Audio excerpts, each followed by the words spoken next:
Hola Iván, ¿cómo estás? Buenas noches.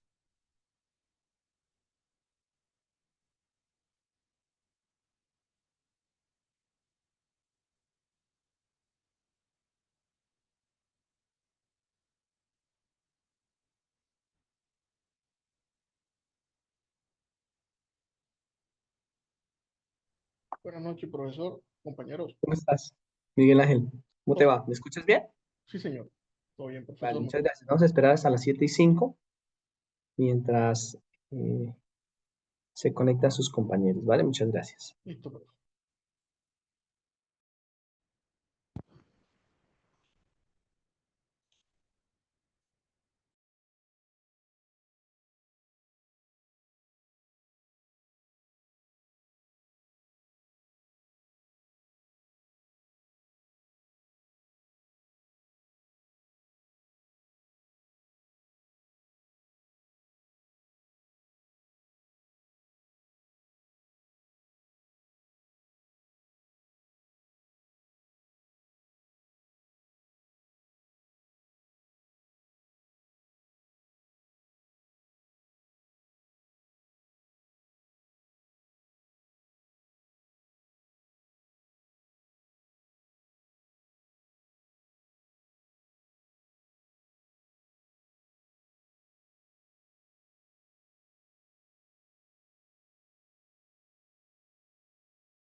Hola a todas, estamos esperando 3 minuticos para arrancar. Muchas gracias.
Hola, ¿cómo están? Buenas noches. ¿Cómo les va? ¿Me escuchan bien? Por favor, ¿me confirman?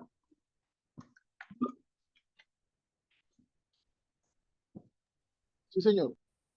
Vale, Miguel Ángel, muchas gracias. Bueno, entonces para el día de hoy nosotros ya tenemos entonces configurada nuestra clase, ¿cierto? Y vamos a hablar de un tema específico que todavía tenemos pendiente relacionado con las redes neuronales y sus marcos de aprendizaje para que ustedes puedan de manera automática optar por llegar a las arquitecturas. Entonces, digamos que para esta semana nosotros, ¿cierto? Tenemos unos marcos de aprendizaje, nosotros llamamos marcos de aprendizaje, como ustedes recuerdan, ¿cierto? A esos frameworks que nosotros utilizamos para poder trabajar de manera directa con una aplicación sobre visión por computador, ¿cierto? Entonces, lo que buscamos es de manera automática encontrar ese framework que nos permite aplicar de manera directa redes neuronales. ¿Listo? Y en este caso, redes neuronales convolucionales. Como ustedes observarán, no vamos a tener una entrega para esta semana. Recuerden entonces que esta semana, a partir del lunes pasado, tendrán ustedes hasta el siguiente lunes, aquellas personas que me lo soliciten de manera individual, la posibilidad de entregar un trabajo que no hayan entregado anteriormente. ¿Listo? Y solamente uno. No pueden entregar varios, solamente uno. Y que no lo hayan entregado. Si ya lo entregaron y sacaron una determinada nota, ya no lo pueden recuperar de ningún modo. En caso tal de que ustedes necesiten algún movimiento adicional de fechas, lo pueden hacer a través de la gestión de sus excusas con la coordinación de la universidad. ¿Claro hasta ahí? Sí, es claro. Bien, listo, perfecto. Entonces, una vez nosotros estamos ahí, nosotros nos vamos a orientar a trabajar de manera directa o inicialmente con la sintonización de hiperparámetros. Este es un tema que es un poco confuso de manera directa cuando vimos Deep Learning. ¿Recuerden cuando vimos Deep Learning? y que tal vez en ese momento lo tocamos, la sintonización de hiperparámetros, pero no nos era tan claro, ¿cierto? Porque era tan importante el batch size, ¿cierto? Y otros conjunto de parámetros cuando entrenábamos una red neuronal, especialmente cuando tenemos una red neuronal convolucional. Y posterior a ello vamos a ver los frameworks que nos van a llevar de manera directa a obtener pues nuestras arquitecturas a nivel de aplicación. Esto ya no solamente a nivel de entrenamiento, sino a nivel de despliegue. Entonces, si nosotros arrancamos precisamente por hablar de que los hiperparámetros digamos, las variables que nosotros tenemos dentro de una red neuronal es muy amplia y que debemos sintonizarlos, pues debemos pensar en cómo sintonizarlo. Listo, entonces voy a pasar supremamente rápido. Un segundo que no sé por qué. Me paro la... Es muy extraño. Ahora sí. Bien. Es que necesito aquí compartirles. Completa. ¿Sí? ¿Cierto? Y ahí, ahora sí. ¿Listo? Entonces, en esas... ¿Qué pasó? ¿Por qué no me sale?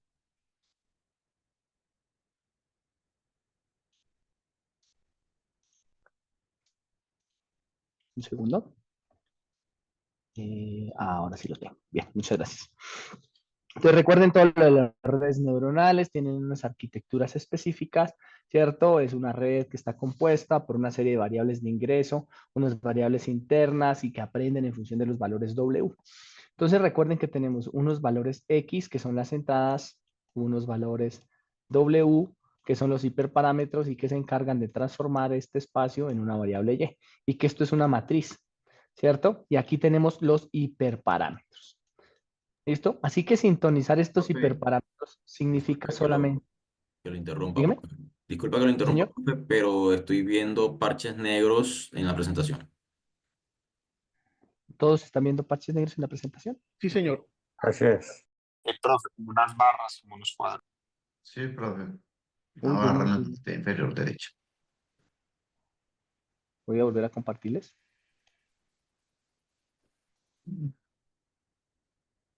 A ver.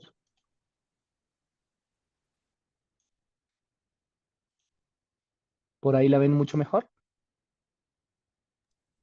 Pues yo apenas veo que está cargando, profesor. Ya ahorita Entonces, sí se ve, pero se ve voy a una quitar. barra. Mira qué raro, es como cuando usted pone el mouse o hace clic, ¿será o qué? Porque yo sigo viendo unas barras negras. Yo también. Sí, igual. A ver. Ahora Sí, se ve cuando más mueve el grande, mouse, profesor. ahí tiene tremendo ¿Por parche dónde negro. mueve el mouse? Denme un segundo y hago la prueba aquí a ver qué es lo que está pasando. Vale. No, pero sí es una... ¿Por qué me sale esa barra negra? Qué cosa tan extraña. Voy a intentar moverla entonces. En un segundo voy a compartirla sin... Voy a compartir la pantalla y me dicen que sin compartirla de manera total, o sea, sin ponerla en modo presentación, la pueden ver completa. Ahí la ven bien. Uy, no, pero ¿por qué? Ay, venga, a ver si puede ser esto. No, que está la barra negra. Ah, ya sé qué es lo que ustedes ven. Es mi barra de control. Ahí la Esto ven está abajo. abajo. Ajá. Denme un segundo porque es que Eh, esta barra de control es una cuestión de la plataforma. No debería mostrarse. Es mi barra de control lo que les muestra, en realidad. Ya la tienen arriba, ¿cierto? Sí, señor. Sí, se ve ahí arriba. No, esto debe ser de plataforma, porque es supremamente extraño. A ver cómo lo podemos. Es raro porque es la primera vez que lo vemos. Sí, sí, sí, mira, y es como si les intentase mostrar, o les, sí, o sea, no tiene por qué mostrarles mis opciones de reunión. Es lo que yo digo. A ver, a ver, a ver, a ver, a ver, a ver. Mm, qué raro. Espérenme un segundo. A ver si hay alguna. Ah, voy a probarlo nuevamente.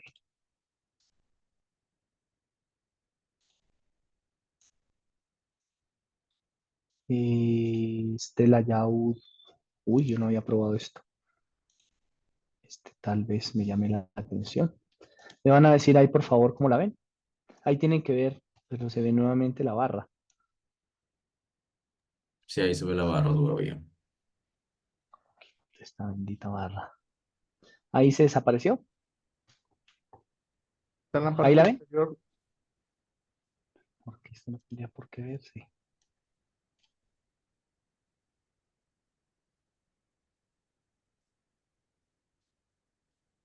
Profe, y si la rueda está a un extremo, así que solo se ve una puntitica nada más de... Exacto. El problema es que no la puedo disminuir de tamaño, la Ah. barra, ¿cierto? Entonces al no poderla disminuir de tamaño, no importa dónde la ubique, de manera automática Quedar me ahí. la coloca. A ver, Entonces, si hace la del ingeniero, reiniciar. me va a tocar reiniciar. Sí, esta es la típica. En mi segundo ya vuelvo, ¿vale? Le voy a dejar a Dale, alguien profe. le voy a dejar a alguien aquí el poder. Listo, ya vuelvo. En mi segundo. Voy a dejarle a, no sé, a Daniel Rueda, que es el primero.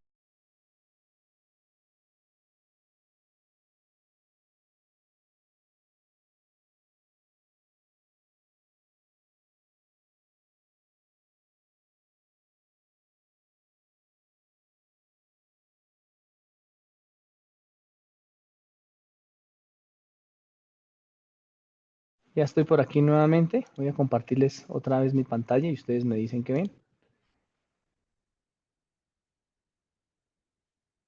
No, nuevamente. Se ve peor. Ahora es peor porque hay dos barras. Sí, pero esta la puedo quitar, miren. Ah, ok.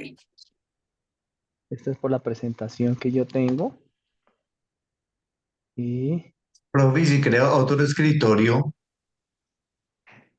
mm, pero es supremamente extraño. Es que no tengo, de pronto por lo que generalmente tengo las dos pantallas, pero hoy solo tengo una, pero que me parece raro. adicionarle otro escritorio y en el otro comparte la presentación. Espérenme un segundo a ver. Host. Está bien. No, voy a pararla. Qué raro. Esto nunca me había pasado a mí.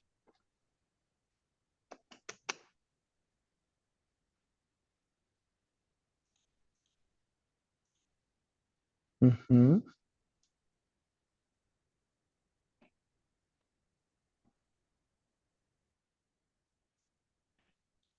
Un segundo. Layout. Ya va incompleta mi barra, ¿cierto? Sí, señora, ahí se ve completa. Ahí tienen que verla mucho mejor, supongo yo. Pues ya no se ve la barra. Ya no sé. Se Pues ve ya el no sé texto. exactamente. Pero entra y vuelve. Lo que quiero es,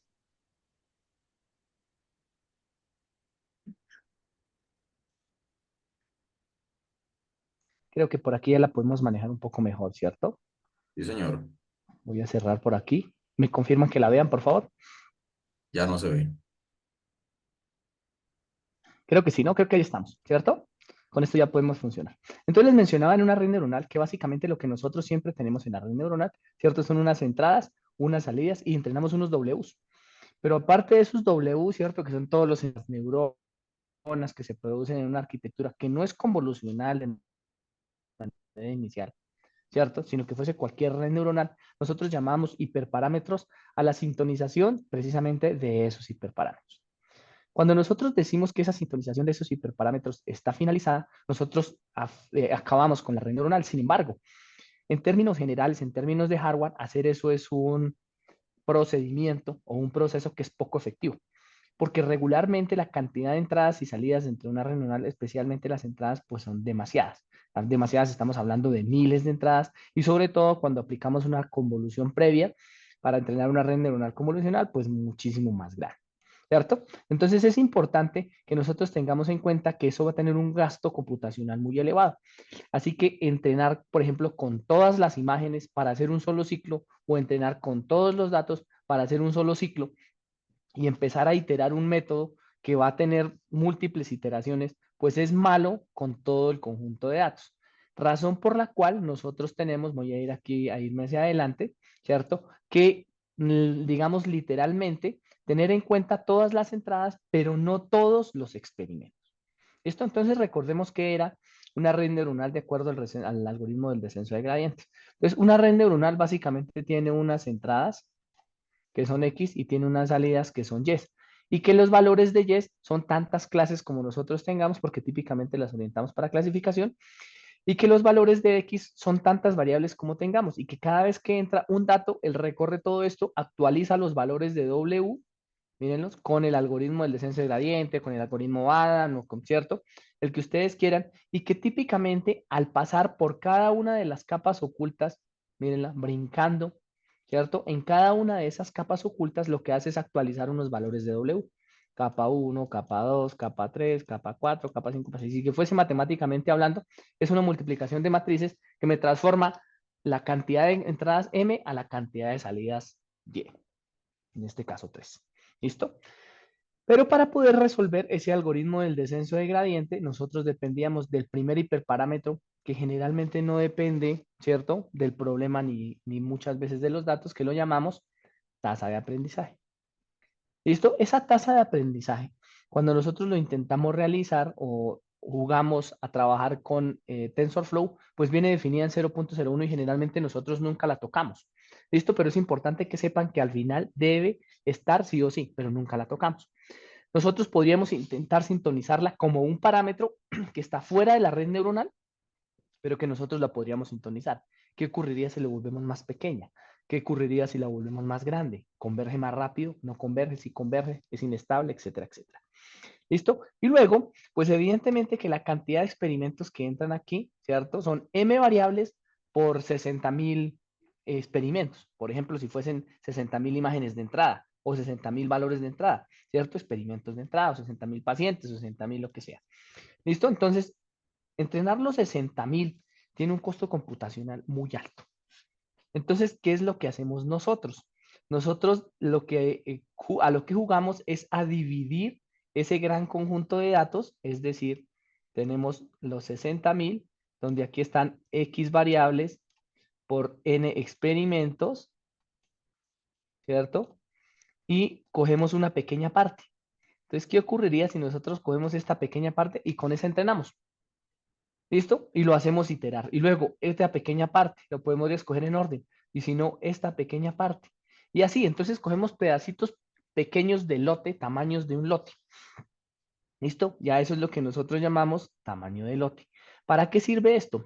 Pues si se supone que estos valores de entrada que nosotros tomamos en función del número de experimentos se realizaron en el mismo sitio, por ejemplo, son las mismas imágenes que yo voy a utilizar para entrenamiento, pues yo sé que si yo las cambiara de sitio, cogiera uno, cogiera la otra, me debería dar un resultado que se vuelva robusto. Eso le daría confiabilidad o le da confiabilidad a la red neuronal en el momento en que la entreno. ¿Listo? Entonces, tomar varios tamaños de lote que va a desembocar evidentemente en un número de épocas. ¿Qué es un número de épocas? Es cuántas veces voy a iterar este tamaño de lote, ¿cierto? Si yo tengo un tamaño de lote de 200 imágenes y lo quiero iterar 100 veces, voy a necesitar 20.000 imágenes y ninguna se repite. Podríamos hacer que se repitan de manera aleatoria. ¿Listo? Pero entonces el tamaño de lote sería la cantidad de iteraciones que nosotros tenemos para lograr condensar unos tamaños de lote cuyo límite es el número total del conjunto de datos. ¿Listo? Entonces, este ya viene, inicialmente se hacía con el conjunto completo de datos, digamos que esa es otra forma, ¿cierto? Coger, por ejemplo, las 60.000 imágenes, dividirlas en paquetes de 200 y automáticamente me van a salir 300 iteraciones. Entonces yo puedo decir que un lote equivale a 300 iteraciones o que un lote equivale a 100 iteraciones de una época equivale a 300 iteraciones del tamaño del lote. Ese sería el máximo, pero digamos que hoy en día, dada la robustez y digamos la posibilidad de mezclar y entremezclar las cosas y volverla aleatoria, pues yo podría tener muchos más lotes de los que tengo ahí o de los que me darían de manera lineal una multiplicación P por Q. Entonces, yo supongo que cualquiera de los lotes que entré debería hacer iterar de manera directa la red neuronal hasta que los Ws se queden quietos. Entonces, llamamos convergencia a la red neuronal cuando los valores W se empiezan a comparar en función del algoritmo del descenso de gradiente. Recuerden que el descenso de gradiente aquí es el que me dice cuál es el valor de W, y que fuese un optimizador adaptativo no importa, o que si fuese un método por determinantes no importa. Al final esta variabilidad se vuelve pequeñita. Cuando la variabilidad se vuelve pequeñita quiere decir que el eh, algoritmo hizo convergencia, más no que el algoritmo tiene un error pequeño. ¿Listo? Ténganlo muy en cuenta. ¿Y de qué depende eso? De la función de activación. ¿Listo? Entonces, esa función de activación típicamente es la que curva el espacio que yo quiero clasificar. Entonces, recuerden que estos son n dimensiones. Entonces, curvar el espacio significa a que si la función de activación es una línea recta, ¿cierto? Pues yo intento buscar la separación en líneas rectas, por ejemplo, en estos grupos. Pero si yo tuviese un conjunto de datos de esta forma, ¿cierto? Que no fuese precisamente líneas rectas, sino círculos, pues yo tendría que cambiar estas funciones de activación y volverlas exponenciales. Entonces, cuando yo vuelvo exponenciales los valores, ellos tienden a volverse circulares. Y si yo les altero esa exponencial y les meto una tangente con signo, ella tiende a tomar curvas de diferentes formas. O sea, en realidad lo que estamos haciendo es una reflexión de una ecuación que me cambia la forma en la cual yo estoy clasificando esos datos. ¿Listo? ¿Para qué? Para poder utilizar una función de pérdida específica. Evidentemente, llámese la métrica que yo estoy utilizando, ¿cierto? En función de una matriz de confusión o en función de lo que ustedes llamen la minimización del error, etcétera, pues existe una función de pérdida. Y miren que estas 5, que son muy importantes, pues es, o hay que ponerles unos números. Entonces, por ejemplo, oiga, si esta es la función de pérdida, nosotros la vamos a poner a iterar hasta que la función de pérdida me llegue a un error del 1%. O si es una función de activación, yo me voy a poner a intercambiar las 4 funciones de activación principales, lineal, ¿cierto? Exponencial sigmoide o tangente hiperbólica, función signo, o le voy a colocar una ReLU, o le voy a, ¿sí? ¿Me hago entender? Entonces yo podría colocar un método iterativo que me las vaya cambiando todas, ¿cierto? O un tamaño de lote específico o un número de épocas. Y es muy importante que esto lo tengan en cuenta porque al final, digamos que esto va a impactar en el momento en que nosotros hagamos despliegue. Es decir, que no basta para entrenar la red neuronal con encontrar los valores W, sino que debería existir un óptimo de selección en los otros valores. A eso lo llamamos sintonización de hiperparámetros. ¿Listo? Evidentemente, pues hay subajuste, sobreajuste. Ustedes ya saben esto del sobreajuste y el subajuste. ¿Listo? Me voy a ir de manera directa a los hiperparámetros que nos importan a nosotros. Dentro de ellos será la tasa de aprendizaje, ¿cierto? Encontraremos el número de épocas, encontraremos el número de capas ocultas, el número de neuronas por capa, ¿cierto? El tamaño de batch, ¿cierto? Y algo que se conoce como regularización. ¿Listo? Que ayudan a prevenir el sobreajuste del modelo. Lo vamos a ir mirando. ¿Cómo sintonizarlo? Entonces, de forma aplicada, ustedes podrán decir, pues, profe, si usted me habla de 5 variables, pues yo lo que hago es darle 3 valores a la variable 1, 3 valores a la variable 2, ¿cierto? Entonces, observen lo que voy a hacer. Supongan que nosotros tenemos 5 variables. ¿Listo? A esa variable alfa. Tasa de aprendizaje. Le vamos a dar 3 valores. Valor de 0.01 o 0.1, ¿cierto? Valor de 1 y valor de, no sé, 0.01. ¿Listo? Entonces son varios valores que me van a llevar a entrenar 3 veces la red neuronal. 3 veces. Luego voy a colocar un tamaño, un batch, ¿cierto? De un conjunto de datos de 60,000 imágenes de 200. Y de esos 200 le voy a decir que me entrene 10 épocas. ¿Listo? Si no se intercambiaran esas 10 épocas, las imágenes, pues yo entrenaría de las 60,000, 2,000. Y supongo que con esas 2,000 debería poder hacerlo. ¿Listo? Entonces, perdón, 100 iteraciones por 200 van a haber 20,000 imágenes y 20,000 imágenes entrenadas 10 veces. ¿Listo? Y adicionalmente, nosotros podríamos decir, ¿cierto? Que tenemos una función de pérdida del mean square error.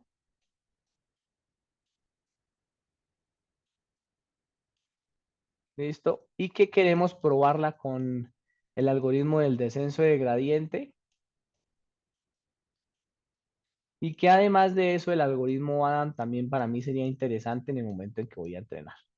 ¿cierto? Cuando ustedes hacen el compilador, acuérdense.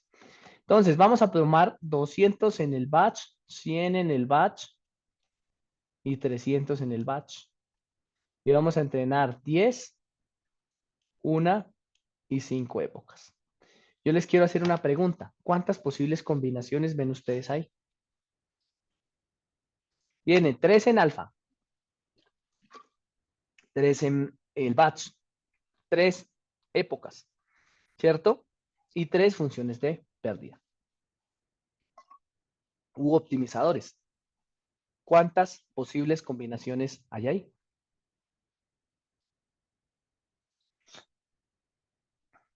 Preguntémosles por aquí a ver a nuestros compañeros.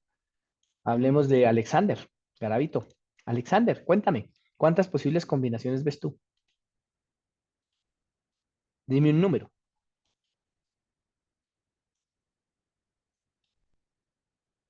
¿Me escuchan? Hola, hola. Qué pena, profe, estaba respondiendo. Y si es Alexander Garavito, respondido. Bueno. Sí, Eh, no sé, unas 18 combinaciones. aquí hay 3. Aquí hay 3. Aquí hay 3. Aquí hay 3. O sea, 1 por 3 por 3 por 3. 2 por 3 Entonces por serían 3 por 3. 27. No, 81. 81. Perdón, 81, que es al cubo. Es a la 4. La 4. ¿Listo? La 4. A otra 3 voz. por 3, 9 por 3, 27 por 3, 81. 81, sí. ¿Listo? Eso indicaría que si yo hiciese lo más obvio del mundo para mí, que sería, pues por cada uno de esos valores, entréneme una vez la red neuronal, tendría que entrenar 81 redes neuronales y quedarme con la que mejor accuracy o alguna de los valores que yo seleccioné me dé. Ese método que acabo de hacer ahorita se llama el método de Grid Search, CD. ¿Qué significa eso? Monto una grilla donde le coloco valores a los hiperparámetros con un for alfa, for beta, for e, for pp, ¿cierto? Y el mejor de los resultados lo escojo. Pero miren por qué decía yo que en términos computacionales, ¿cierto? Pues eso no sería como muy bueno hacerlo. Imagínense una red neuronal convolucional como la que nosotros entrenamos la última vez, ¿cierto? Que se demora 10 minutos y tener que entrenarlo 81 veces, el gasto computacional, el gasto temporal, etcétera, etcétera, pues digamos que no es tan óptimo. Esa fue la primera forma de poder entrenar y es decir, tomar algunos valores y digamos por experiencia, entrenarlos. Existe una librería adicional que incluye, ¿cierto? Dentro de los métodos de eh, optimización, pues la optimización de estos valores. Entonces, ¿qué pasaría si yo le meto estos, ¿cierto? Y en lugar de entrenarlos todos, él más bien, ¿cierto? Por medio de valores óptimos, intenta aplicar otro método de optimización sobre la sintonización de los hiperparámetros. Y ese se llama HyperOp. ¿Listo? Entonces, HyperOp de manera automática optimiza. Y optimiza similar al algoritmo del descenso de gradiente. ¿Listo? Toma valores y los empieza a colocar y en función de probabilidades por optimización bayesiana, ¿cierto? Recuerden el teorema de Bayes, pues es capaz de decir hacia dónde tendería el mejor valor. Eso es como si yo dijera, ah, mire, lo entreno con punto 1, 210 MSE. Y él me dice, no, mire, el mejor era este, el mejor era este y el mejor era este. Y me dice, ah, perfecto, o sea que los valores que yo quiero son .01, 30, 5 y mean square error. ¿Listo? Entonces él no los ensaya todos, pero me encuentra el mejor valor por optimización. Esa librería está siendo muy utilizada en el momento en que yo quiero entrenar una red neuronal. ¿Listo? Entonces, digamos que en términos generales, cambia rápido. ¿Listo? El hecho de que cambie rápido significa que puede hacer una iteración, una convergencia rápida, pero puede que su valor no alcance el máximo que yo espero. El Grid Search sí les va a alcanzar y les va a graficar o a entrenar los 81 resultados. ¿Listo? Entonces, digamos que esos son los dos principales para poder sintonizar esos valores. Y existe uno que se llama sintonización manual. Y la sintonización manual es, venga, coloquemos valores que yo típicamente coloco. Voy a poner en una red neuronal convolucional 200 imágenes con 10 épocas.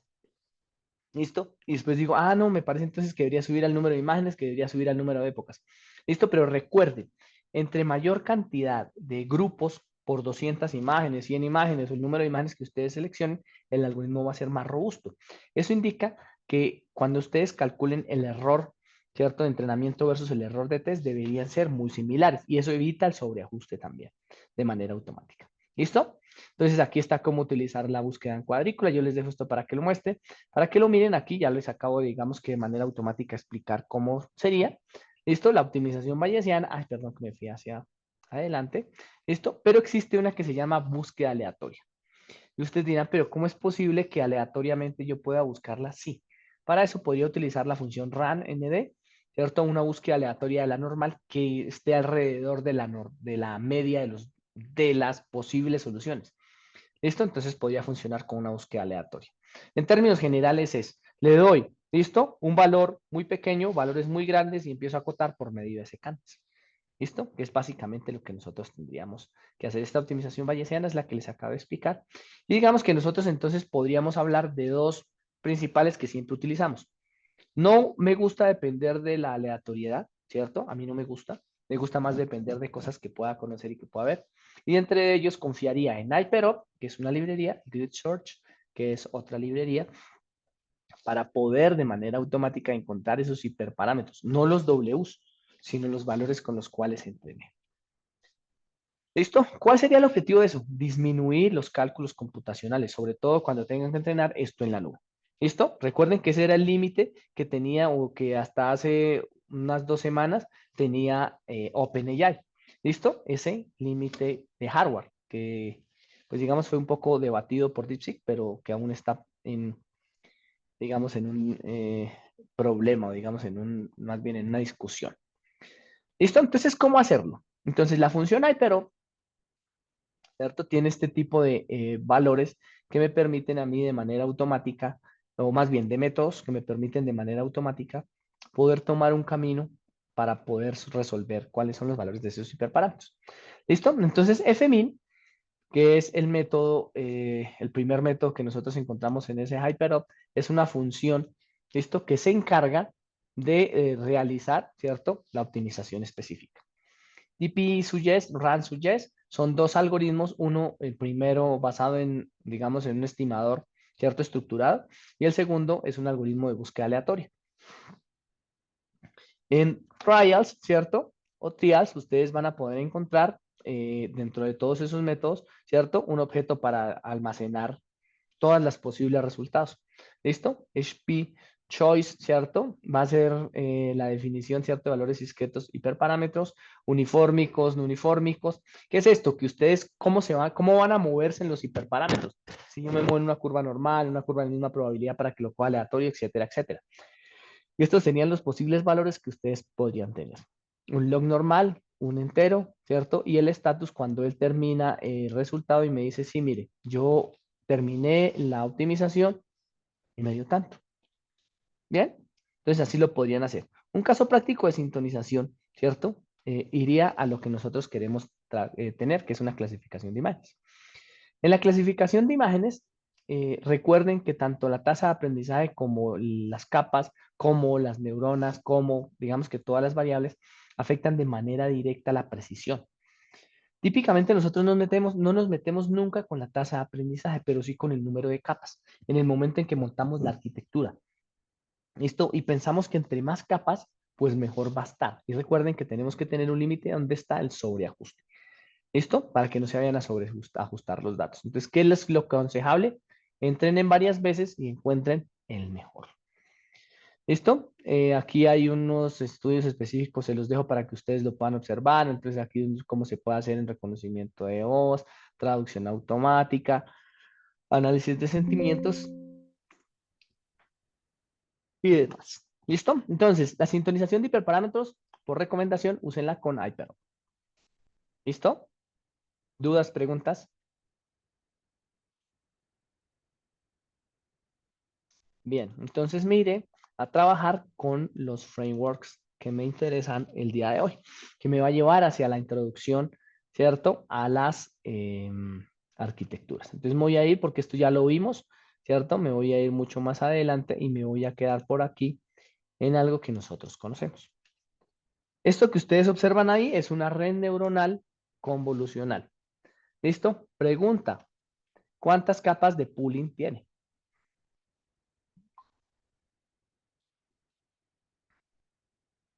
Muchachos, ¿cuántas capas de pooling tiene?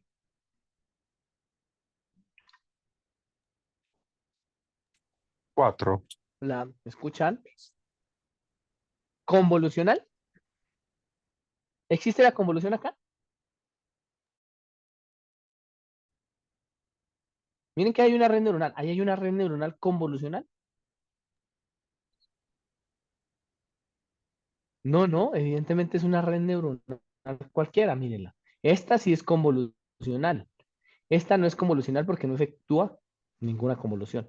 Listo, y recuerden que en cada convolución extrae características. Esta es una red neuronal convolucional que tiene dentro de su haber, ¿cierto? Convoluciones. ¿Ustedes pueden ver mi cursor? Sí, señor. Pregunta, ¿pueden ver mi cursor? ¿Sí? Vale, muchas gracias. Es para no salirme de ahí porque no sé por qué está fallando eso el día de hoy. Listo, entonces cuando nosotros hacemos redes neuronales convolucionales, valga la redundancia, recuerden que nosotros extraemos características capa a capa, pero a consecuencia de poder disminuir, ¿cierto? Las dimensiones para que al final todo esto se vuelva plano y de aquí en adelante pueda meter la red neuronal de full conexión. ¿Cuál? Esta que estoy viendo hacia adelante. Listo, así que entrenaré tanto los valores de la red neuronal como los valores que están hacia atrás.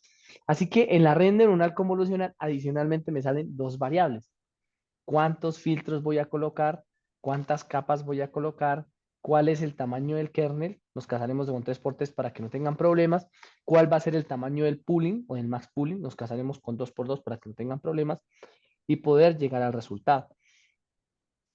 Es decir, que las redes neuronales convolucionales tendrían, supongamos, tres opciones en las convoluciones, en los números de los filtros, y tres opciones en la cantidad de capas que ustedes puedan dar, y tres opciones en la cantidad de pooling que puedan hacer. Listo, max pooling, average pooling, etcétera, etcétera. Entonces ya no lo vamos a tener como 3 a la 4, sino 3 a la 7. ¿Listo? Y eso ya se nos vuelve incontrolable en términos de research. Así que utilizamos Hyper. Bien, para poder hacer eso, todo eso, ustedes han escuchado hablar de TensorFlow. ¿Listo? Cuéntenme un poco. ¿Qué han hecho con TensorFlow, Cristian? Cristian es el que has hecho con TensorFlow.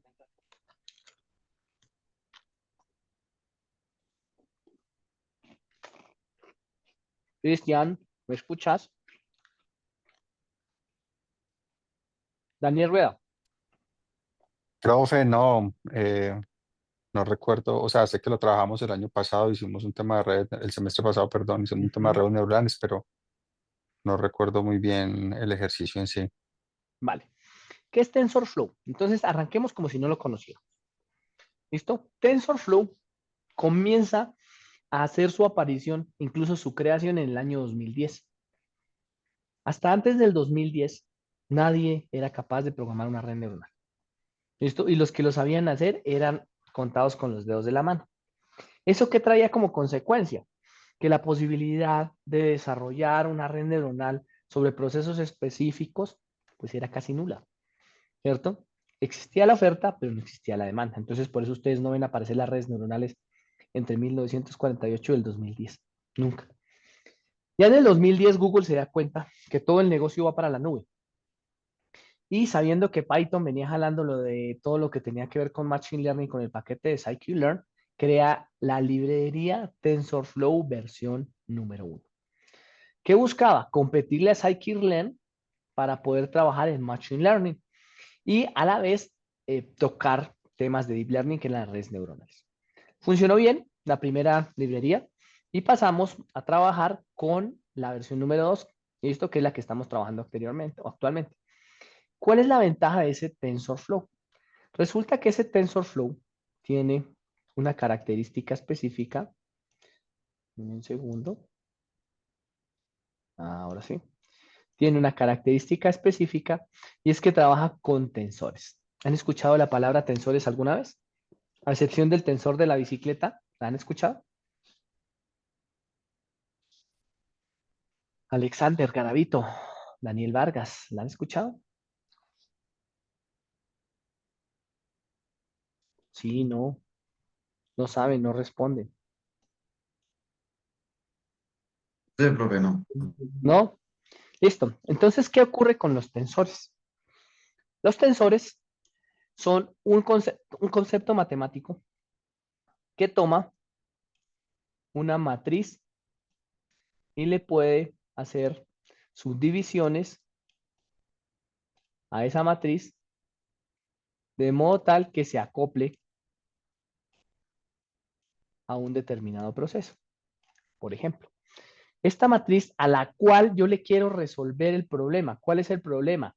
Si X por W es igual a Y, ¿cierto? ¿Cuánto vale W? Y entonces ustedes dicen, ah, pues multipliquemos los valores de W van a ser igual a X a la menos 1, perdón, a Y por X a la menos 1. Y el problema está en resolver esta ecuación, la matriz. Entonces, resolver la matriz de este valor X a la menos 1, por ejemplo, de esta matriz grande, podría tomarnos cientos de años. Pero con ayuda de las GPUs, ¿listo? Yo podría descomponer este problema en una inversa pequeña. Este en otra, y cada uno tiene su apartado. Entonces, la posibilidad de resolverlo de manera individual me permite trabajar con un tensor. ¿Y por qué se llama tensor? Porque en términos generales son exponenciales y obedecen a la función de derivada y a la función de integral como exponenciales. ¿Listo? Y una consecuencia mucho más grande, y es que utiliza unidades que se llaman TPUs.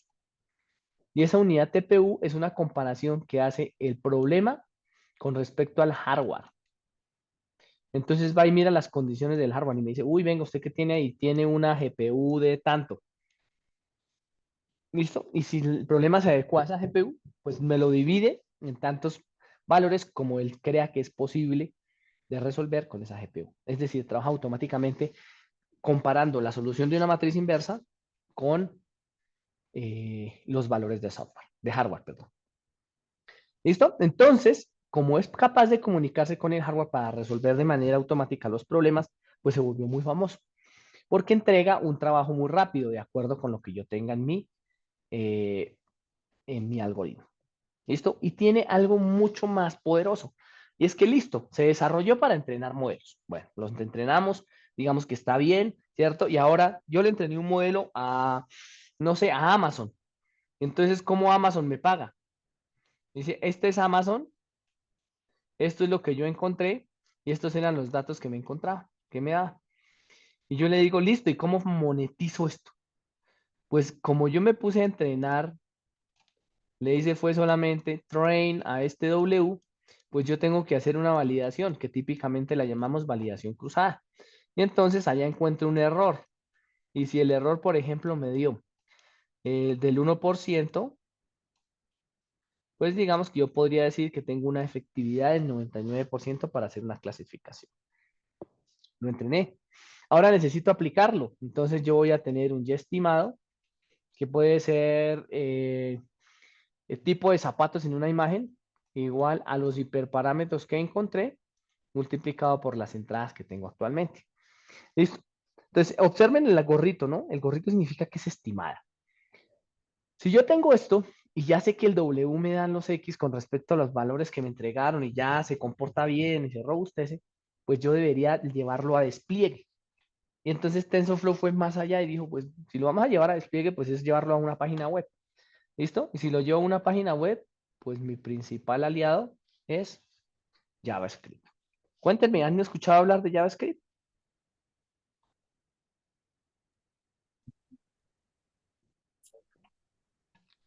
¿Ninguno ha escuchado hablar de JavaScript?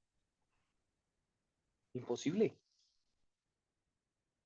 Y, profe, escuchar sí, pero Pero controlarlo, poco. sí, exacto. Poco a Bueno, poco. va. Listo. Entonces voy a hacerles un panorama específico para que ustedes sepan dónde está JavaScript. Entonces voy a borrar por aquí lo que es matemático y me voy a ir ya a la forma de despliegue. Listo. Ya encontré los Ws y voy a montar eso para que me dé plata, que eso es lo que me interesa. ¿Listo? Entonces, si yo necesito que esa vaina me dé plata, pues yo me quedo solamente con esta ecuación, ¿cierto? Recibo unas X y automáticamente calculo un valor Y. Si yo soy capaz de hacer eso, me tapé en plata. Entonces, para poder hacer eso, necesito desplegarlo en una solución de la nube.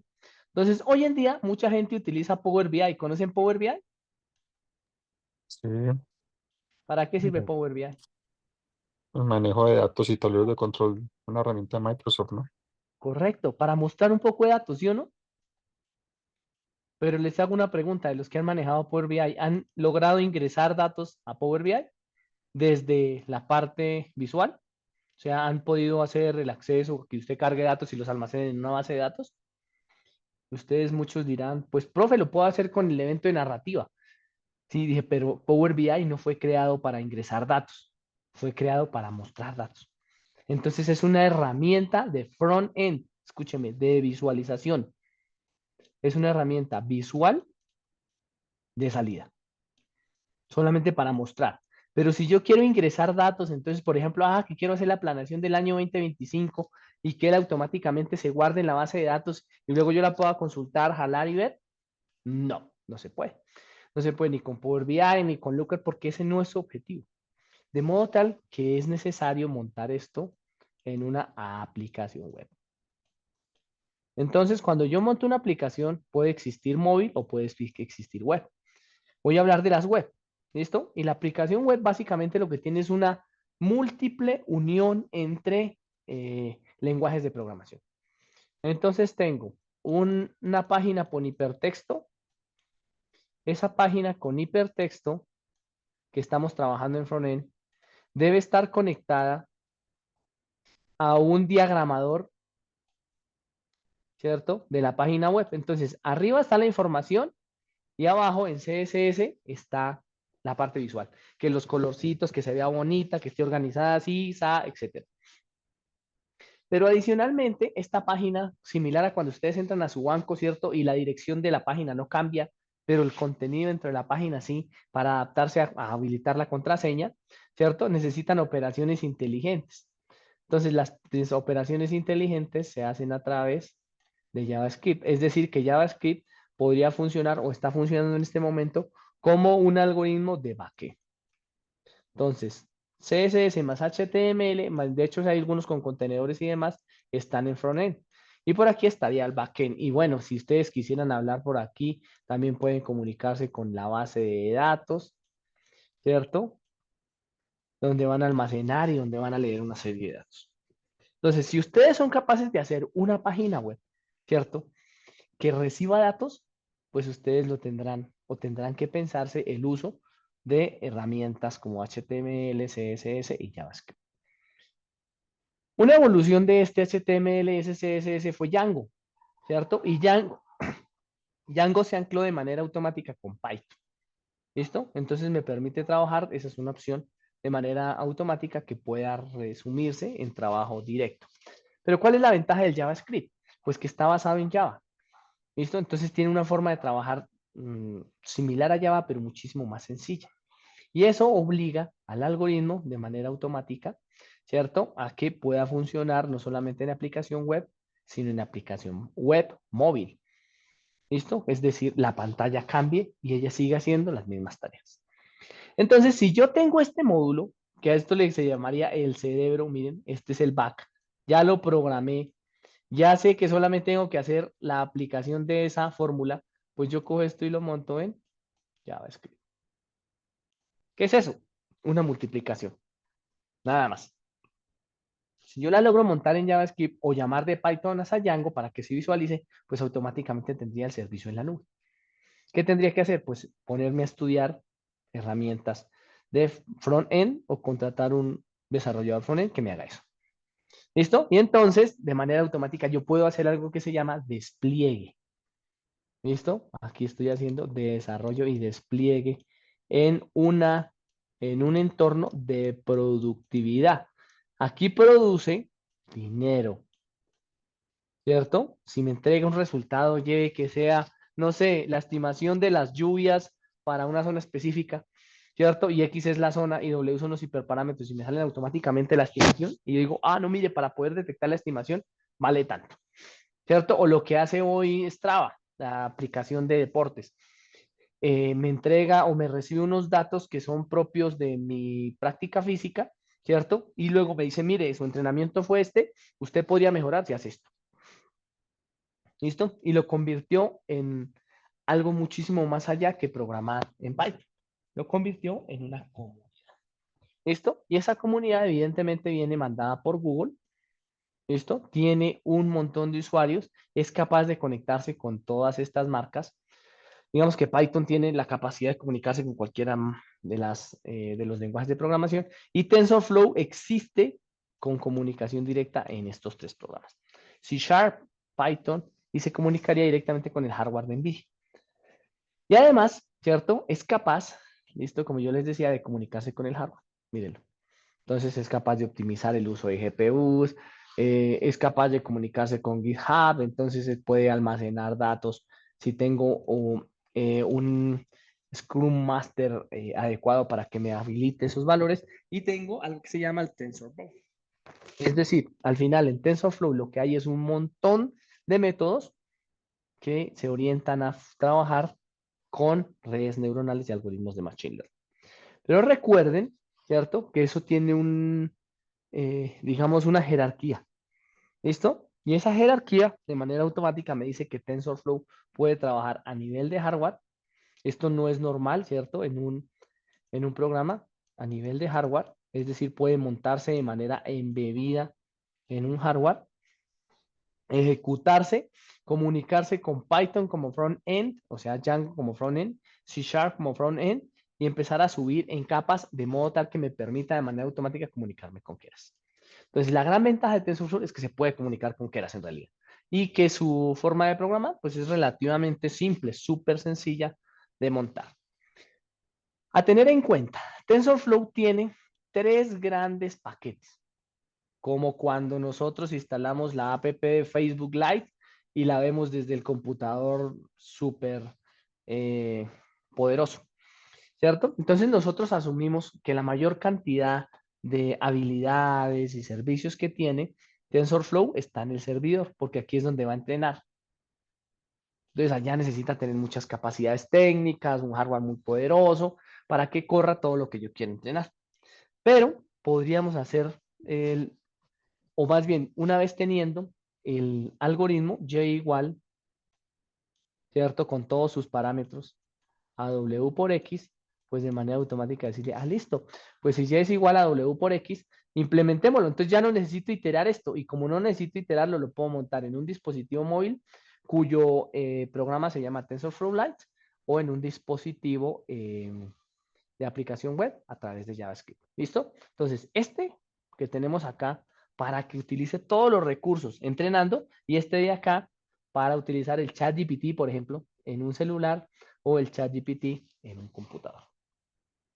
Y cosas adicionales, el TensorFlow no se queda con solamente eso. Tiene datasets propios de entrenamiento. O que estos datasets los van a tener que usar en la semana número 7. Vayan inspeccionando. ¿Listo? Están en el paquete tf.data.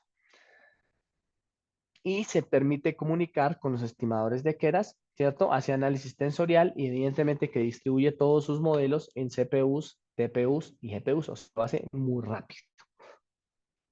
Bien. Existe adicionalmente un TensorFlow Hub similar al GitHub donde ustedes pueden guardar sus modelos, pero recuerden que cuando guardamos modelos en Internet, pues el dueño del espacio de trabajo, pues es el dueño de mis modelos.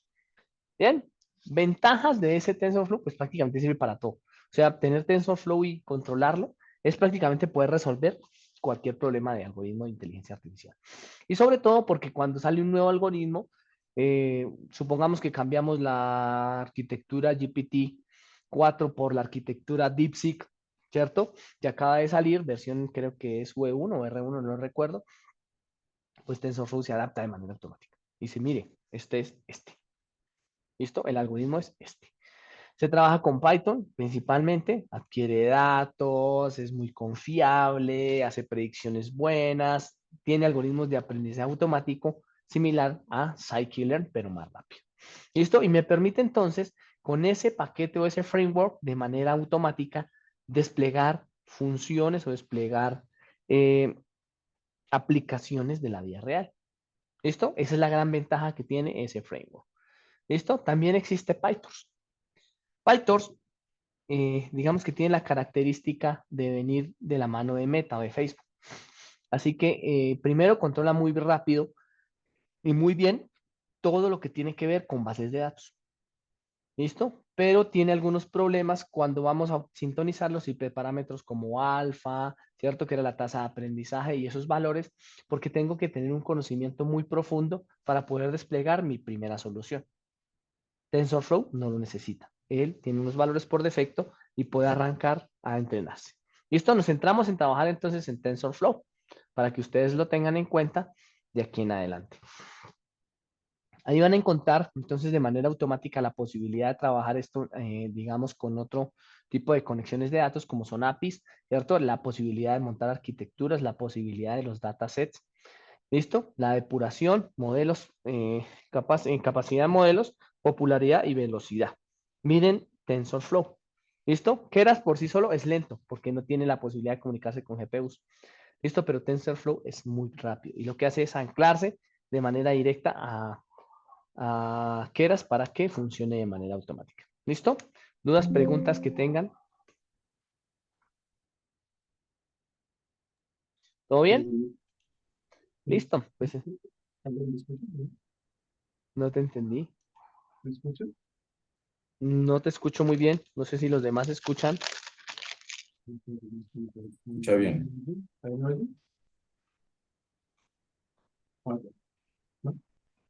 No te oigo bien.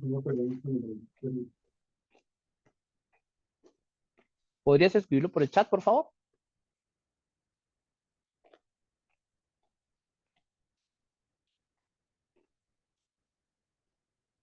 Hola, hola. ¿Podrías escribirlo por el chat? Voy a mirar aquí tienes el chat. Por aquí nos mencionaba, sí, evidentemente.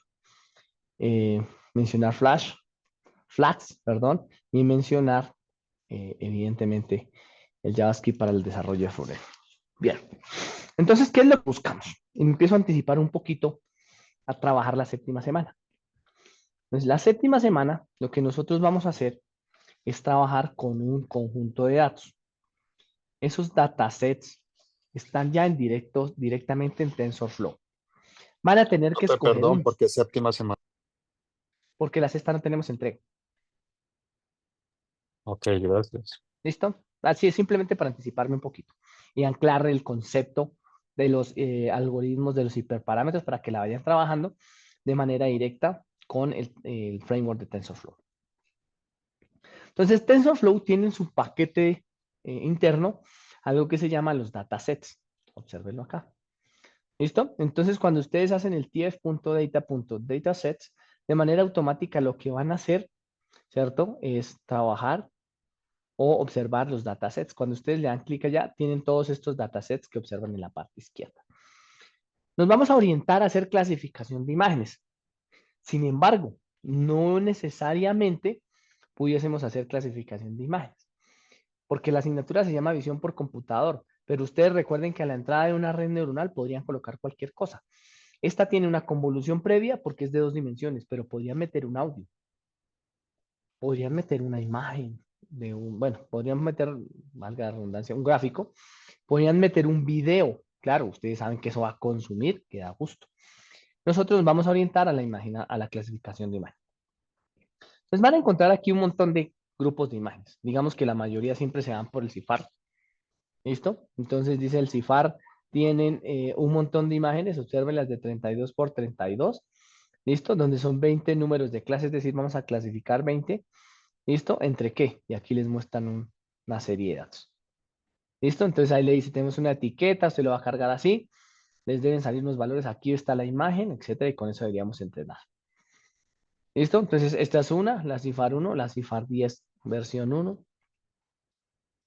la CIFAR 10 versión original. ¿Listo? Y observen que estas imágenes casi no se notan, pero si yo las pasara por una red neuronal convolucional, sería capaz de identificarlas. Son imágenes pequeñas. Esas imágenes pequeñas van a tener un desgaste computacional elevado, lo van a ver. Esto así que cuando le metan imágenes grandes, pues peor todavía. Bien, habían unas grandes, estas ya tienen una mejor forma de trabajar y observen que estas, por ejemplo, son muy interesantes porque me permiten de manera automática saber si una hoja está saludable, no lo está o tiene una enfermedad específica. ¿Listo? Estas son imágenes propias de los datasets. Por aquí hay otra, no sé, vamos a colocar el Eurosat, creo que seguramente lo han visto, ¿cierto? Que son imágenes satelitales, imágenes o datos de malaria. ¿Listo? Entonces aquí van a tener unas imágenes de malaria vista y colocada directamente sobre un microscopio. ¿Listo? Y así sucesivamente. Entonces vayan buscando un conjunto de imágenes de estas donde ustedes puedan o sean capaces de capturar una imagen similar. Por ejemplo, si yo me voy a ir por alguno de estos que sea de fashion, ¿cierto? Pues yo debo ser capaz, o un encontrado, o un conjunto de imágenes para encontrar las mascotas, pues ustedes deberían ser capaces, ¿cierto? De trabajarlas. Miren, este es un conjunto interesante. Tiene para entrenar 58.000 imágenes, donde, ¿cierto? Van a tener unos valores o unos atributos específicos. La edad, el color, ¿cierto? El género, la salud, estado de salud, etcétera, etcétera. ¿Listo? Entonces podrían buscarlos. Aquí tienen algunos ejemplos de perros para poder hacer la clasificación. ¿Y qué es lo que buscamos con ello? Crear o generar una arquitectura de red neuronal. Hasta el momento no hemos hablado de arquitecturas, las voy a tocar de manera indirecta. Y las arquitecturas, entonces, digamos que son difíciles, pero que yo sería capaz de manera automática de ejecutarlos. La arquitectura que es más común que nosotros vimos y que encontramos se llama autoencoder. ¿Me recuerdan que era un autoencoder de aprendizaje profundo? ¿Quién me recuerda?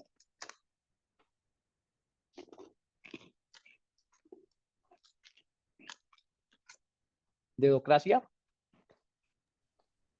A ver, Autoencoder no era comprimir y encoder y antencoder, y comprimir y descomprimir la imagen. ¿con qué objetivo? O sea, la idea era hacerlas más pequeñas para en la medida que las va interpretando. ¿Para Y qué? va sacando características, es la cosa. Sí, en cada capa extrae unas características específicas, ¿no? Y tiene la facilidad de que la codifica, ¿cierto? La envía por un canal que sería, digamos, si fuese en términos de ciberseguridad, indetectable, ¿cierto? Hablemos de mundos ideales, de modo tal que a la salida pudiese detectar otro valor. Y con eso la entreno, una etapa de codificación, ¿cierto? Que me permitiría que cuando entre una imagen por aquí, o más bien por aquí, ya pudiese saber cuál es su salida. Porque comparten los mismos parámetros. Entonces, la etapa de codificación es una arquitectura. Entonces, observen que esta arquitectura se caracteriza en términos de imágenes por hacer convoluciones, ¿cierto? Y max pooling. Convolución, max pooling, convolución, max pooling, convolución, max pooling, convolución, max pooling. Y a eso, convolución, max pooling, lo llamamos una etapa. ¿Listo? Para que lo tengan en cuenta. Entonces, una vez nosotros hacemos convolución, max pooling, pues miren que nosotros empezamos a hacer eso crecer de izquierda a derecha. Entonces, el hecho de que crezca de izquierda a derecha es gravísimo para nosotros, porque empieza a consumir demasiado hardware. ¿Listo? El consumo de hardware se vuelve tan elevado que es probable que nosotros tengamos que acudir de manera automática a utilizar recursos muy grandes. Digamos que es una forma de mostrarles tal vez la similitud que podría tener esto con un algoritmo GPT. En un algoritmo GPT, pues la diferencia entre una imagen y un dato es que la imagen es de 2 dimensiones, mientras que los datos o los audios son de una dimensión. Pero al final no pasa nada. Los vamos a aplanar y van a entrar a una red neuronal, ¿cierto? Entonces, si nosotros hiciésemos este tipo de arquitecturas, bien sea unas con redes neuronales, otras con convolución, otras sin convolución, unas con mezcla, etcétera, etcétera, al audio también le podemos hacer convolución para que lo tengan en cuenta, pues nosotros tendríamos la posibilidad, ¿cierto?, de agotar nuestros recursos. Entonces piensen en NVIDIA, cómo sufrió las últimas 2 semanas, ¿cierto? Y OpenAI, cuando aparece DeepSeek. Y dicen, hicimos unas inversiones en unas arquitecturas tan robustas que gastaban unos elementos de hardware muy elevados. ¿Listo? Mientras que la otra gente lo que hizo fue prefiltrar la información, se disminuyó la arquitectura y obtuvieron resultados que incluso podrían ser mejores. Claro, habrá que esperar el análisis final, pero es importante que lo tengan en cuenta. Así que la arquitectura va a ser capaz de extraerme, ¿cierto? Características tanto como yo quiera. ¿De qué depende la arquitectura? Entonces, la arquitectura en una red neuronal va a depender del tamaño de la imagen de entrada.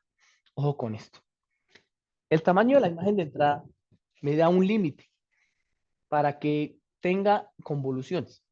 Por ejemplo, en este caso, si tuviésemos imágenes de 224 por 224, 3 capas, ¿listo? Nosotros le podríamos decir, bien, hazme una convolución, ¿cierto? Una convolución número 1 que me permita, ahí va a tener de manera automática, ¿cierto? Max pooling. De hecho, ahí hace una segmentación. ¿Listo? Entonces lo que dice es, móntame 8 filtros por cada capa. De modo tal que hay 8 por 3, 24 filtros. ¿Listo? Y hace una disminución con un max pooling a la mitad, de 112 por 112. ¿Listo? Luego va a tener un max pooling adicional. Por ejemplo, podemos hacer convolución max pooling o convolución, max pooling. A eso le llamamos una etapa. ¿Listo? Que siempre nos reduce a la mitad. Entonces, siempre que ustedes vean que una imagen se reduce a la mitad es porque le aplicaron un max pooling de 2 por 2. Siempre. Cuando se hace max pooling, el número de filtros se mantiene constante. Cuando se hace convolución, el número de filtros cambia. ¿Listo? Por ejemplo, en la segunda. Si nosotros suponemos que ya hicimos max pooling y entran 56 por 56 por 24, dependiendo del tamaño del kernel y dependiendo del tamaño del max pooling, pues la cosa se me va volviendo pequeña. Así que tiene un límite en etapas. Un límite en etapa 1 a la etapa 6. Si yo tuviese aquí imágenes de 50 megapíxeles, ¿cierto? Que, uy, no, pero aquí hay 50 megapíxeles, digamos, de 1 megapíxel por 1 megapíxel, que sería algo, pues digamos, muy robusto, ¿cierto? De 1 gigapíxel podría ser, ¿cierto? Una imagen que prácticamente puede ocuparme 1 giga en una sola computadora y almacenarla y llenarla de manera automática, pues nosotros podríamos tener la posibilidad de meterle muchas capas, porque tiene tanta resolución, ¿cierto? Que le podríamos extraer muchas características. ¿Listo? Pero ojo con el sobreajuste. Y si extraemos esas características de manera automática, pues vamos a tener un límite. Así que esas etapas de arquitectura tienen un límite en función del tamaño del kernel al que le aplico la convolución y el max pool. ¿Listo? Típicamente ustedes encontrarán 3, 4 convoluciones. En este autoencoder, pues digamos que nos dieron apenas para hacer 6 capas de entrada y 6 capas de salida. Pero no es la única. Esta es la que conocemos. Pero imagínense que ustedes intentasen entrar, ¿cierto? En otra capa o intentar solucionar otro problema. Si ustedes intentasen solucionar otro problema con otra arquitectura, esto lo voy a dejar para la siguiente clase. ¿Listo? Ustedes podrían intentar hacer esta. ¿Listo? Se conoce como la arquitectura VGG 16. Cuando nosotros lanzamos una arquitectura VGG 16, nosotros lo que estamos diciendo es que vamos a tener 2 convoluciones seguidas, que son estas dos. Convolución, convolución. Cuando realizamos 2 convoluciones, vamos a cambiar el tamaño de la imagen a cambio del número de filtros. Entonces aquí tenía 64 filtros, entré con 3, ¿cierto? Salgo con 64 filtros, ¿qué significa? Que apliqué 64 veces la convolución. ¿Listo? Y posteriormente aplico otra capa de convolución, ¿listo? Donde voy a aplicar 128, es decir, 64 veces más la convolución. A la salida de uno le aplico la convolución nuevamente, si tengo, y nuevamente, en realidad 2 convoluciones a cada uno nuevamente, y obtengo 128 características. Y empiezo a trabajar de ahí en adelante de modo tal que miren, yo vuelvo la imagen pequeñita, pero las características cada vez son más. ¿Hasta cuándo? ¿Hasta cuándo necesito hacer el aplanado? Observen. Y el aplanado típicamente aparece como límite máximo hasta cuando las imágenes me quedan de 1 por 1 por 4096. Esto que sería el número de elementos que yo quiero hacer ahí.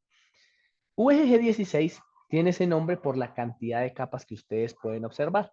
Entonces existe VGG 16, alguien que se puso a entrenar, ¿cierto? A ensayar cuáles eran los valores. En ese VGG 16, digamos que lo más valioso es que pudimos encontrar que las mejores Los mejores resultados se encuentran con kernel de 3x3 y kernel de 5x5.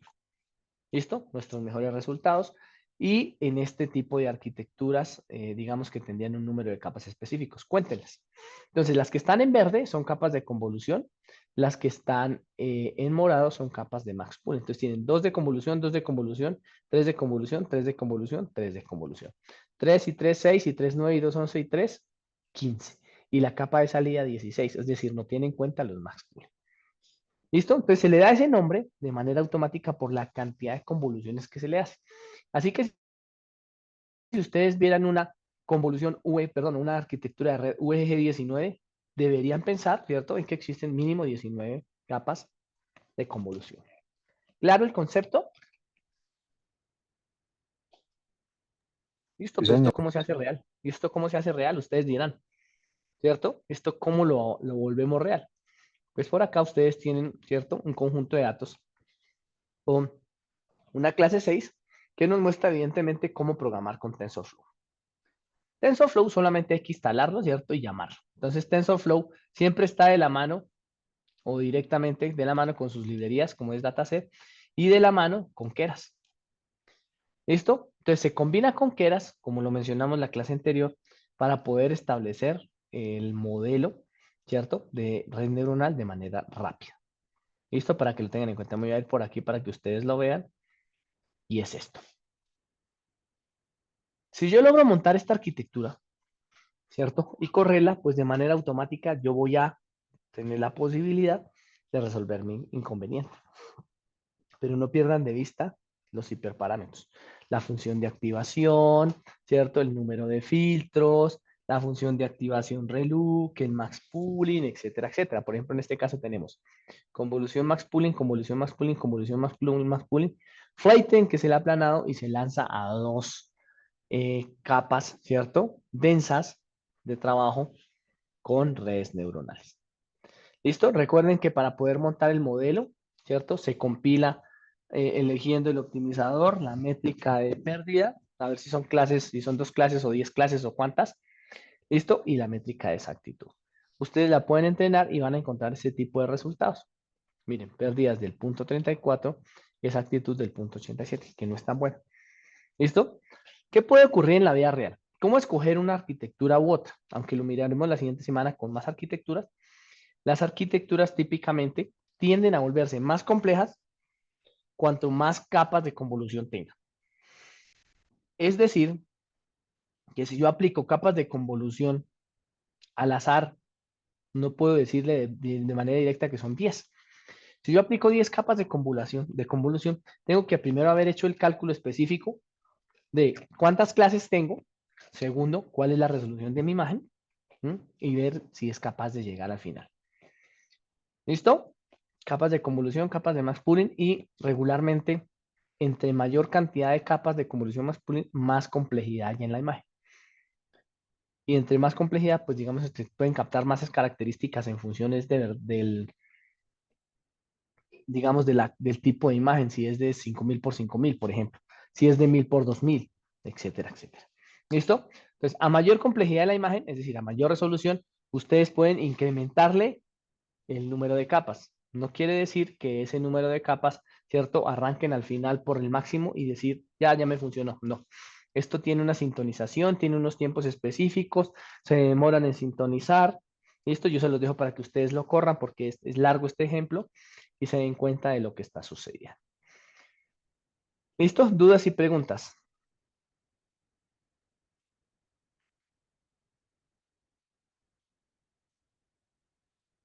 ¿Ninguna? Pues por ahora no, pero ¿Listo? Pues digamos que como no hay actividad, de pronto están un poco laxos, ¿cierto? Pero recuerden que todos se los estoy orientando a la actividad número 7. Si no hay preguntas, avanzo en la actividad número 7. Entonces, en la actividad número 7, lo que ustedes tienen que hacer básicamente es seleccionar un conjunto de imágenes. Sobre ese conjunto de imágenes, lo entrenan con los datos que están ahí en TensorFlow. Y luego lo testean haciendo validación cruzada. 60-40, esa que me faltó también por decirle, 60-40, 70-30, 80-20, ese es otro hiperparámetro que es difícil de sintonizar. Es importante que ustedes lo tengan en cuenta. ¿Listo? Y entonces lo que yo busco de manera automática sobre esos valores de TensorFlow, un segundo que quiero encontrar aquí, los valores de las mascotas, es que ustedes escojan una. Por ejemplo, si escogen las mascotas y ya saben que las mascotas, ¿cierto? Van a encontrar todas estas clases, tienen que poder identificar cuáles van a ser, cuál va a ser la de salida. Por ejemplo, oiga, yo quiero detectar con una foto si ya está vacunado o no. ¿Y en función de qué? De las anteriores. ¿Listo? Eso se puede hacer. Entonces, definir hacia dónde va el experimento y una vez tengan el experimento, van a validar con fotos de la vida real. Por ejemplo, si mi foto es, si yo elijo mascotas, pues yo tengo que tener al menos un perro para poder compararlo. Tomo mis fotos y una vez haya entrenado mi modelo con una de las arquitecturas específicas, pues yo le monto la foto de mi perro y él me tendrá que decir que si el perro, que si el objetivo era la vacunada o estaba vacunado, pues él me dirá si está vacunado o no está vacunado. Que si la característica que yo quería encontrar era el color, pues el color que tenga, etcétera, etcétera. Sí, Alexander. Profe, estaba revisando la actividad de visión por computador, pero Ajá, dice que hay que realizar un video. sí, con los Eh, resultados, Ok, ¿sí? sí, Vamos a mirar, listo. con los resultados. Voy a llevarlo a la, para no desaprovechar el tiempo aquí, a las arquitecturas. Entonces, por aquí tenemos la actividad. Y evidentemente vamos a hacer un video con voz en off de los resultados de lo que nosotros queremos realizar. Y ese video de voz en off debe tener todo esto. Obsérvenlo. ¿Listo? Donde ustedes van a tener que elegir la categoría de imágenes y tendrán que probarlo con 100 imágenes suyas. Ojo, porque la selección de las imágenes es importante. Si yo escojo 100 aviones, pues me tengo que ir a fotografiar 100 aviones. Si yo escojo carros, me tengo que ir a fotografiar 100 carros. ¿Listo? Si escojo perros, pues tengo que tener 100 mascotas. Pero ojo, las imágenes son suyas. ¿Cuáles imágenes? Con las que van a probar. ¿Listo? Tienen un conjunto de datos de dónde? De acá. Pues, por ejemplo, este. Este es de 58.000 para entrenamiento y 14.000 para test. Y ahora ustedes van a tener que buscar 100 de mascotas para probar. Profe, Dime. ¿y uno no puede crear esas 100 imágenes con DALI o con una inteligencia artificial? Sí, sí lo puede hacer. ¿Listo? Aunque sería bueno que ustedes las tomaran, ¿no? Mm. Porque cuando le dan crear, pues él automáticamente ya sesga el experimento, pero sí se puede. ¿Listo? Es importante. Entonces, seleccionen una de acá. ¿Listo? Entonces, no sé, aquí había visto yo un poco más, pero no me acuerdo. No sé, LFW. ¿Listo? Entonces, aquí lo que tiene, a ver qué es lo que tiene aquí esto. Rostros etiquetados en la naturaleza. Aquí está. ¿Listo? Entonces tienen etiquetas que evidentemente van a tener unas salidas. Entonces las imágenes van de ser 250 por 250 por 3, es decir, a color, ¿cierto? Y la etiqueta, miremos cuántos valores van a sacar. ¿Sí? Nos toca revisar bien la etiqueta. ¿Listo? Me tiene que salir un determinado texto. ¿Listo? Toca mirar el conjunto de imágenes para ver cómo lo trabajan.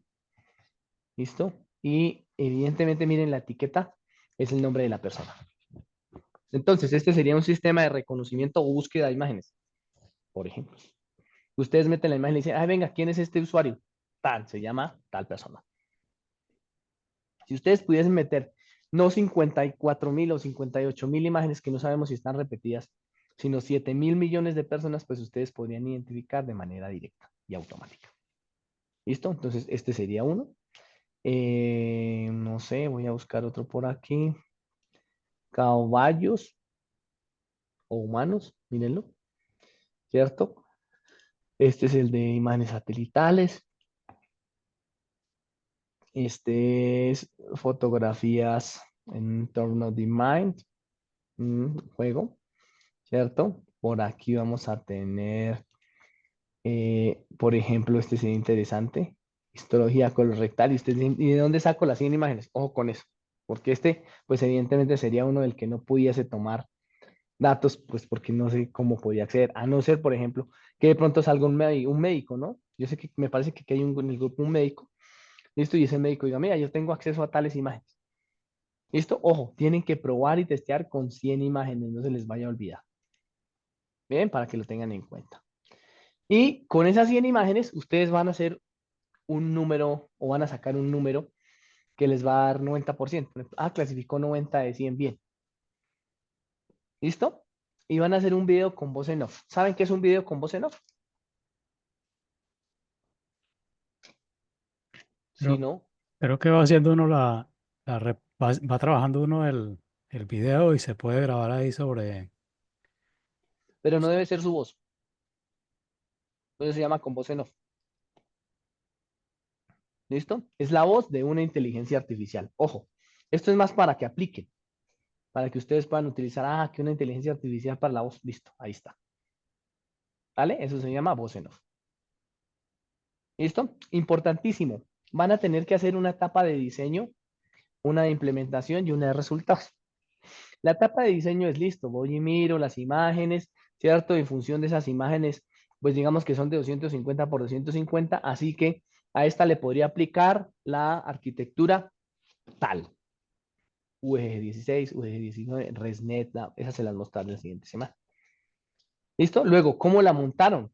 Antes con TensorFlow tomé esta capa que va a tener esta función de activación con estos valores para la convolución de kernel, etcétera, etcétera. Y después de eso, ¿a cuánto pude entrenar? Y entonces voy a obtener los valores de error y accuracy en train, error y accuracy en test, la matriz de confusión de test, ¿cierto? La matriz de confusión de train, y luego con sus imágenes van a obtener la matriz de confusión de validación. ¿Listo? Y hacen el video, tiene que durar máximo 5 minutos y ya está. Más o menos, ojo, porque ese séptimo trabajo no es tan sencillo como parece. ¿Listo? Para que lo tengan en cuenta. Oye, no, profe. Ojo, porque ese tiene su gallo. ¿Listo? Tiene un Pro- poquito de complejidad. Profe, una consulta. Por ejemplo, Sí, señor. en el que nos mostró al principio, que son las imágenes de DEAR, es que llama, DEAR 10, no recuerdo bien. Cypher. Cypher 10 o. Pues yo estuve por ahí mirándola y la imagen no tiene tanta claridad. Ajá. Pero La es por lo que es idea, de 32 por 32. correcto, la idea de pronto si Ujú. nosotros tomamos nuestras propias fotos y trabajamos con ese dataset, Sí. tendríamos que llevarla nosotros a la misma, digamos, al mismo formato, las fotografías, Sí, sí, sí, porque si no, no les sirve. o Recuerden que todos, aproximarlas. no, debe ser de 32 por 32. Ok, Si ustedes la aproximan, no les sirve porque como eso tiene un entrelazado de Ws, entran tantos valores, luego los filtros, luego los valores aquí que se aplanan y luego lo que sale, tienen que ser exactos. Si no, les saca error. pero creería que es ¿Vale? más fácil de detectar así, profe, que en una de 250 por 150 o sería igual. Depende. No, no, yo creo que depende de lo que uno quiere detectar. Aquí es más fácil detectar una característica. Por ejemplo, que es un caballo. Pero si yo quisiese saber el color del caballo, el color de los ojos del caballo, ustedes dicen, uy, en una imagen de 32 por 32 yo no le veo los ojos ni por equivocación, ¿cierto? Entonces, si yo lo que quiero es un nivel de detalle alto, tengo que tener una imagen con una resolución alta. Pero si yo lo que quiero es hacer una identificación simple, pues yo coloco imágenes simples. ¿Cuál es la consecuencia en términos de hardware? Que la simple consume poco, la robusta o compleja consume mucho. Incluso podría llegar a sacarme del Google Colab y aquí ustedes casi que podrían tener la posibilidad de montar esto en local. A algunos les va a pasar, por eso sepan escoger el conjunto de datos. ¿Listo? Por ejemplo, este conjunto de datos es súper sencillo de trabajar. Cats versus dogs. ¿Por qué? Porque ustedes van a tener un montón de cats versus dogs. Ojo con el tamaño, miren. ¿Listo? Donde ustedes van a poder decir o perro o gato, o perro o gato, no más, o perro o gato. Es un sistema de clasificación y conseguir las 100 imágenes, pues es así, es facilito, ¿no? Digamos que casi todo el mundo tiene o perro o gato. ¿Listo? Ese es uno que yo les recomiendo. Por aquí hay uno de aves, ¿cierto? Para que ustedes puedan observar lo que tienen ahí. ¿cierto? Aquí hay uno de carros, este también para los que sean aficionados a los carros, obsérvenlo, ¿cierto? Aquí existe uno de frijoles, ¿listo? Una mata de frijol, enfermedad, etcétera, etcétera, forma de hoja, características de un frijol, ¿listo? Y así sucesivamente. Entonces, dedíquense a revisar con qué se van a casar y con ese se van. Dudas y preguntas. Las validaciones se pueden hacer ahí mismo con el mismo Colab, ¿cierto?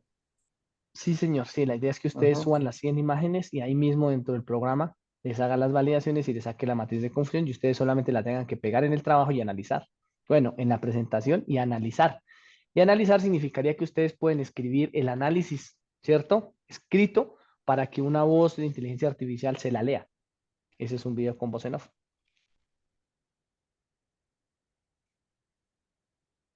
¿Listo? Listo. Bueno, muchachos, vayan revisando ese trabajo es largo.